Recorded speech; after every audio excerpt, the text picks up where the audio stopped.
ಪ್ರಿಯ ನಿರೀಕ್ಷಕರೇ ನಮಸ್ಕಾರ. ಬೀರ್ಬಲ್ನ ವಿಶೇಷ ಕಾರ್ಯಕ್ರಮಕ್ಕೆ ತಮ್ಮೆಲ್ಲರಿಗೂ ಕೂಡ ಆತ್ಮೀಯವಾದ ಸ್ವಾಗತ. ವೀಕ್ಷಕರೇ, ಉತ್ತರನ ಪೌರುಷದ ಕಥೆಯನ್ನು ಕೇಳಿದ್ವಿ.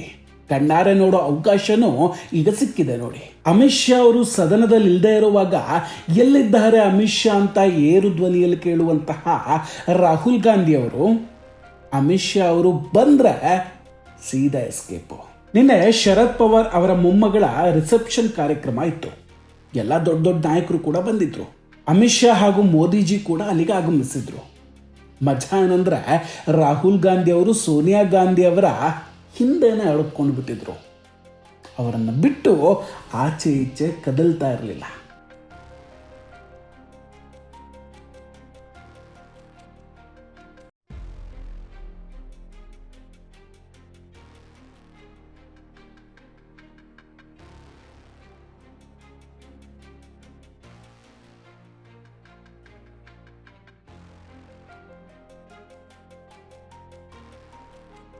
ಅಮಿತ್ ಶಾ ಅವರನ್ನು ನೋಡಿದ್ರೆ ಸಿಂಗಲ್ ಚೇರ್ ಓಡಾಡ್ದಂಗೆ ಓಡಾಡ್ತಿದ್ರು.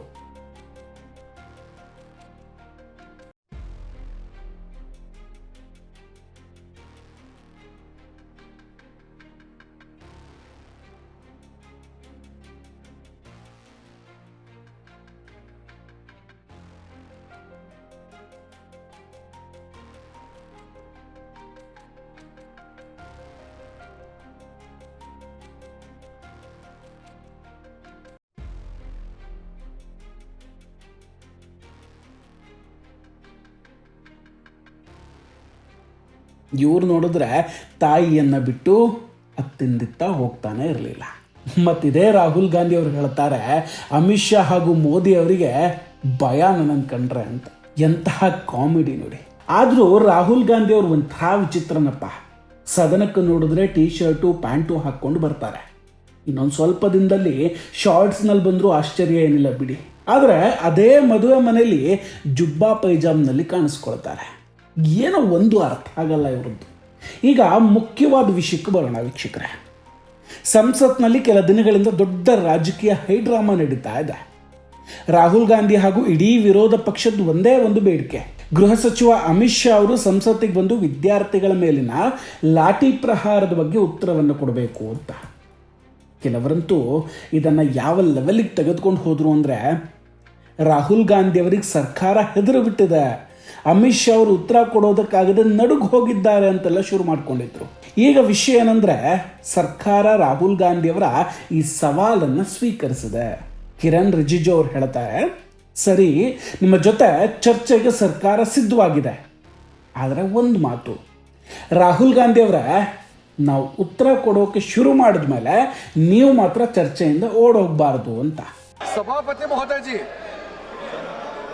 कांग्रेस पार्टी और राहुल गांधी जी पहले दिन से ये मांग कर रहे थे कि गृह मंत्री अमित शाह जी को स्टेटमेंट देना चाहिए.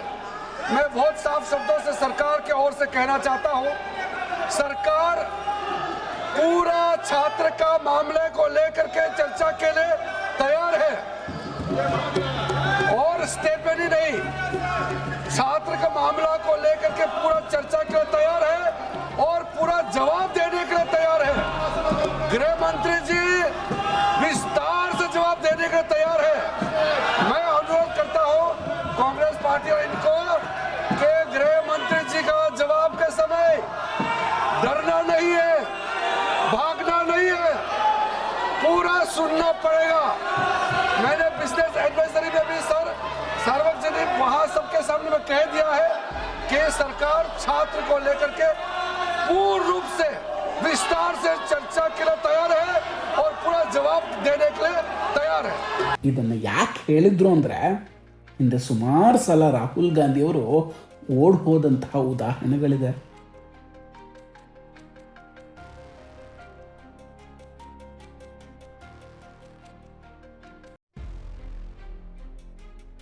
ನೋಡಿ, ರಾಹುಲ್ ಗಾಂಧಿ ಅವರಂತೂ ಯಾವುದೇ ಮಸೂದೆ ಆಗಿರಲಿ ಅದ್ರ ಮೇಲೆ ಸರಿಯಾದ ರೀತಿಯಲ್ಲಿ ಚರ್ಚೆ ಆಗೋದಕ್ಕೆ ಬಿಡೋದಿಲ್ಲ.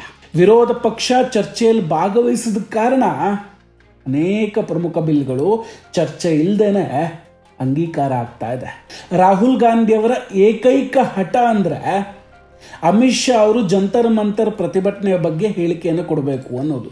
ಸೊ ಈಗ ಸರ್ಕಾರ ಕೂಡ ಒಪ್ಕೊಂಡಿದೆ, ಆದರೆ ರಾಹುಲ್ ಗಾಂಧಿ ಓಡೋಗಬಾರ್ದು ಅಂತ ಕಂಡೀಷನ್ ಕೂಡ ಹಾಕತ್ತೆ.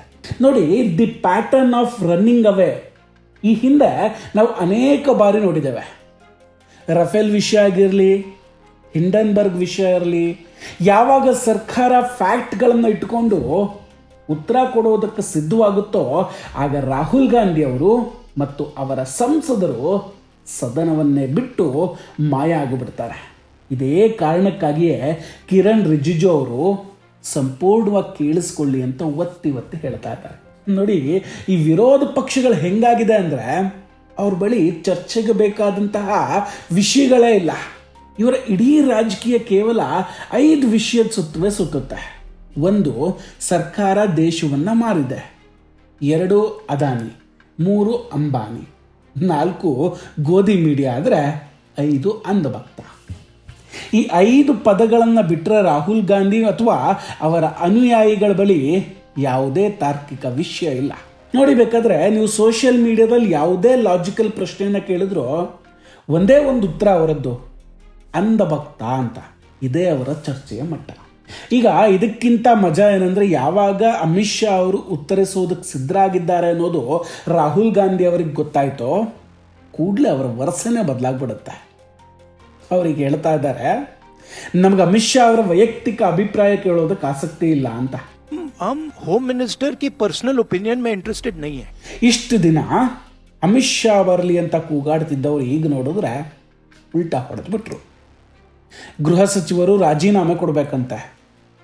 ನೀವು ಲಾಠಿ ಚಾರ್ಜ್ ಮಾಡೋದಕ್ಕೆ ಆದೇಶವನ್ನು ನೀಡಿದರೆ ರಾಜೀನಾಮೆ ಕೊಡಿ, ಒಂದು ವೇಳೆ ಆದೇಶ ನೀಡದಿದ್ರೂ ಸಹ ರಾಜೀನಾಮೆ ಕೊಡಿ ಅಂತಿದ್ದಾರೆ. That Mr. Amit Shah has to make it clear who authorized the shooting of our youngsters in Delhi. He's Home Minister. Pellet guns were fired. Students were beaten with lathis with nails on them. The question was, Mr. Amit Shah should come clean. Did he order it or did he not order it? If he ordered it, he is guilty of getting our children shot. And if he didn't know about it happening, he's incompetent. Either way, he should go. This was the discussion. Amit Shah ಅವರು ಯಾರದ್ದೋ ದಯೆಯಿಂದ ಗೃಹ ಸಚಿವರಾದವರಲ್ಲ ಸ್ವಾಮಿ, ಅಥವಾ ನರೇಂದ್ರ ಮೋದಿಯವರು ಯಾರದ್ದೋ ಕೃಪೆಯಿಂದ ಪ್ರಧಾನಿಯಾಗಿಲ್ಲ. ಜನರಿಂದ ಆಯ್ಕೆಯಾದವರು.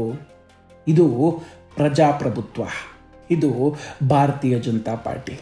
ಯಾರದ್ದೋ ಕುಟುಂಬದ ಆಸ್ತಿ ಅಂತೂ ಅಲ್ಲ, ನೀವು ಹೇಳ್ದಂಗೆ ಕೇಳೋದಕ್ಕೆ. ನೋಡಿ, ಇಲ್ಲಿ ಗಮನಿಸಬೇಕಾದ ಇನ್ನೊಂದು ಪ್ರಮುಖವಾದ ಅಂಶ ಏನಂದರೆ ಜಾರ್ಖಂಡ್ ವಿದ್ಯಾರ್ಥಿಗಳ ಪ್ರತಿಭಟನೆ.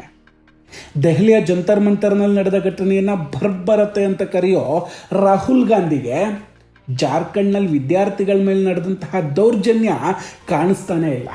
ಅಲ್ಲಿನ ವಿದ್ಯಾರ್ಥಿಗಳು ಯಾರ ಮೇಲೂ ಕಲ್ಲು ಎಸೆದಿರಲಿಲ್ಲ ಅಥವಾ ಕೆಟ್ಟ ಭಾಷೆಯನ್ನು ಬಳಸಿರಲಿಲ್ಲ. ಆದರೂ ಅವ್ರ ಮೇಲೆ ಲಾಠಿ ಪ್ರಹಾರ ನಡೀತು. ಅಲ್ಲದೆ ಅಲ್ಲಿರೋದು ಕೂಡ ಕಾಂಗ್ರೆಸ್ ಬೆಂಬಲಿತ ಸರ್ಕಾರವೇ. ಅದಕ್ಕಾಗಿ ಅಲ್ಲಿನ ದೌರ್ಜನ್ಯ ರಾಹುಲ್ ಗಾಂಧಿ ಅವರಿಗೆ ಹಿಂಸೆ ಕಾಣಿಸ್ತಾ ಇಲ್ಲ. ಎಂತಹ ದುರಂತ ನೋಡಿ. ದೇಶದ ಪತ್ರಿಕಾ ಸ್ವತಂತ್ರದ ಬಗ್ಗೆ ಮಾತನಾಡೋರು ಅಧಿವೇಶನದಲ್ಲಿ ಅಮಿತ್ ಶಾ ಅವರ ಉತ್ತರವನ್ನು ಕೇಳೋದಕ್ಕೆ ಸಿದ್ಧರಿಲ್ಲ.